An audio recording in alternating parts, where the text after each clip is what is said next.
Hello students, good evening to all of you. हमारा आज का टॉपिक है बायोट-सैवर्ट लॉ। हम आज के इस वीडियो लेक्चर में बायोट-सैवर्ट लॉ के बारे में समझेंगे एंड इस लॉ को हम क्यों यूज़ करते हैं इस बारे में भी समझेंगे। बेसिकली बायोट-सैवर्ट लॉ का यूज़ किया जाता है to calculate the value of magnetic field और it is sometime called as the magnetic field induction.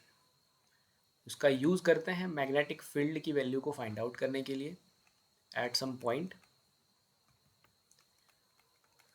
and it is basically due to small current carrying elements. Small current carrying elements. हमारे पास कुछ small current carrying elements होंगे. Small current carrying elements are just the small portions or small lengths of conductors that are carrying the current. तो small current carrying elements की वजह से हमें point किसी भी पॉइंट पे मैग्नेटिक फील्ड या मैग्नेटिक फील्ड इंडक्शन कैलकुलेट करना है, और उसे कैलकुलेट करने में जो लॉ हमारी हेल्प करता है that is the Biot Savart law. इस लॉ का एक और नाम भी है, इसे लैपलेस लॉ भी कहा जाता है, and it was an experimentally predicted observed law by the Biot and Savart. So let us start it. So in this Biot-Savart law, first of all, we just take a conductor, that is XY conductor, let us suppose, and मान लीजिए हमें इस point P पे magnetic field induction या magnetic field का value find out करना है इस पॉइंट P पे, और हमारे इस कंडक्टर में current I is flowing from X to Y direction में करंट I फ्लो कर रहा है. हम यहाँ पर एक बहुत ही छोटा सा एक स्मॉल करंट एलिमेंट कंसीडर कर लेंगे, जिस करंट एलिमेंट की लेंथ होगी dl and it is from A to B. ये हमने इसी कंडक्टर पे लिया है, बहुत छोटा सा current element. This is a current carrying element and current flow आपको पहले ही पता है, it is from x to y. This current carrying element has a direction associated with it, and it is generally represented as ideal. So this dl vector, this is a vector. So direction of this current carrying element is in the direction of current. So जो current carrying element होगा उसकी जो direction होगी it is in direction of current. जो current का direction है वही current carrying element का भी डायरेक्शन लिया जाएगा, मींस ए टू बी और एक्स टू वाई. ये हमारे करंट कैरिंग एलिमेंट की डायरेक्शन है and it is represented by DL ideal vector. And let us suppose here theta is the angle.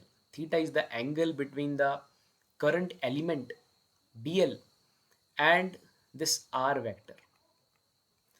ये जो आर वेक्टर है it is the position vector, it is the position vector of point P from current element, from current carrying element. तो यहाँ पर जो point P है, यहाँ पर हमें magnetic field induction find out करना है, और इस पॉइंट P का ये जो हम आर वेक्टर लिख रहे हैं यहाँ पर, this is the position vector.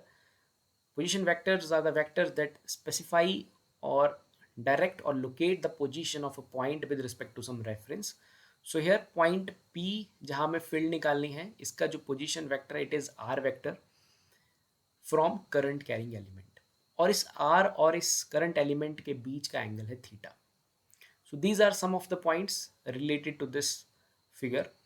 And अब हमें फाइंड आउट करना है मैग्नेटिक फील्ड का expression. So it has been observe that कि जो पॉइंट P पे फील्ड प्रोड्यूस हुई है, हम मैग्नेटिक फील्ड को B से डिनोट करते हैं and it is a vector quantity.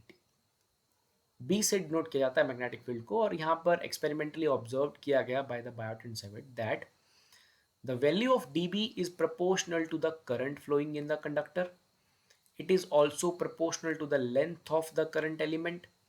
It is also proportional to the sine of theta, and it is also proportional to the 1 upon r square. So this has been observed कि जो magnetic field है वो small magnetic field at point P और the field due to that current element is proportional to these factors. And इन सभी factors को combine करने के बाद we have the expression that IDL sin theta upon r square. And when we remove that constant of proportionality, we get a constant there, sign of proportionality को हम remove करते हैं, we get a constant there and that constant is mu naught upon 4 pi. So this is basically related to the properties of the medium. So mu naught upon 4 pi IDL sin theta upon r square. So mu naught is basically the permeability. ये medium की permeability है and ये जो constant है mu naught upon 4 pi, mu naught upon 4 pi, इसकी value है 10⁻⁻⁻⁷ tesla ampere inverse metre. This is the value of mu naught upon 4 pi or units of this Tesla ampere inverse meter. ये इसके units हैं और ये हमने इस small magnetic field के लिए, इस डीबी के लिए, दिस करंट एलिमेंट की वजह से जो फील्ड यहाँ बनी है उसके लिए एक्सप्रेशन डिराइव कर लिया है, mu naught upon 4 pi I dl sine theta upon R square. We can also represent that expression in the vector form as well. So ये कुछ इस तरह से वेक्टर फॉर्म में दिखाया जाएगा, mu naught upon 4 pi I dl vector cross r vector divided by r cube.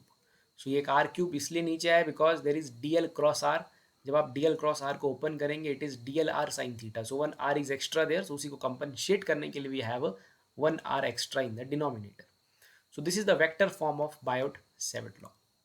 As we know that field is a vector quantity, तो इसकी डायरेक्शन आपको बताएगा dl vector cross r vector.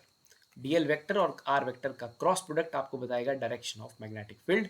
तो अगर आप ध्यान से देखें, so here this is the direction of dl there, this is the direction of r. So when you just use the right hand rule dl cross r, your fingers are pointing in the inward direction. so point p पे जो magnetic field है it is inwards. Inwards के लिए symbol use किया जाता है magnetism में cross, and outwards के लिए सिंबल यूज किया जाता है dot. That is use to represent the inward directions and that is use to represent the outward directions. आप एक और तरीके से भी इसको फाइंड आउट कर सकते हैं. Just place the thumb in the direction of current carrying element and the curl your hand from point P. So like यहाँ पर ए से बी की तरफ थंब को रखिए, कर्ल कीजिए पॉइंट पी में से, it is going inwards. So वहाँ से भी आप direction of field find out कर सकते हैं due to a current carrying element. तो ये इसका वैल्यू है, फॉर्मूला है, एंड ये इसका वेक्टर फॉर्म में रिप्रेजेंटेशन है. एक और तरह से भी आप इसे वेक्टर फॉर्म में करंट डेंसिटी की टर्म में राइट कर सकते हैं. As we know that current density is current upon area. So we just multiply that expression with dl and divide also. So ये mathematically same है, and that ADL, area into length, small length, it will gives us volume dv. इससे हमें dv मिलेगा और यहाँ से हमें IDL का जो एक्सप्रेशन है it comes out to be JdV. इसका इस्तेमाल हम इस फॉर्म में कर सकते हैं और अपने बायोट-सैवर्ट लॉ को वेक्टर फॉर्म में भी राइट कर सकते हैं. तो वेक्टर फॉर्म में in terms of current density it is written as mu naught upon 4 pi I dl की जगह ले रहा है J vector cross are vector and DV is there and नीचे आ जाएगा R cube. So this is also the Biot Savart law and but here it is represented in terms of current density. So ये भी dB के लिए expression है. सो इस फॉर्मूले, इस एक्सप्रेशन का और डायरेक्शन का भी हमें पता चल जाएगा using the right hand rule. और simply you just curl the direction, curl the point and thumb को मैग्नेटिक फील्ड करंट की डायरेक्शन में रख के आप पॉइंट पी में से हाथ को कर्ल कीजिए, you will get the direction of magnetic field as well. So इस पर्टिकुलर एक्सप्रेशन में field is in the inward direction and यहाँ पर ये एक्सप्रेशन है. इन फैक्टर्स के ऊपर फील्ड डिपेंड कर रही है. Current, length of the element, this element has a direction and वो डायरेक्शन होगी जो करंट का डायरेक्शन होगा. सो ऑल दीज फैक्टर्स को कंबाइन करने के बाद हमारे पास कुछ ऐसी फॉर्म बनी है and then we write this in the vector form. और हमने बायोट-सैवर्ट लॉ को also in the vector form लिखा है but in terms of current density as well. So it is J vector cross are vector dV divided by r cube. This mu naught is the permeability of the medium. So how much permeable is a medium to the magnetic field there, वो हमें permeability की value से पता चलता है. More is the permeability of a medium, like more is the magnetic field lines can penetrate or cross that region of that medium. So I just hope आपको ये derivation Biot-Savart law की समझ आई होगी। With that, thank you very much.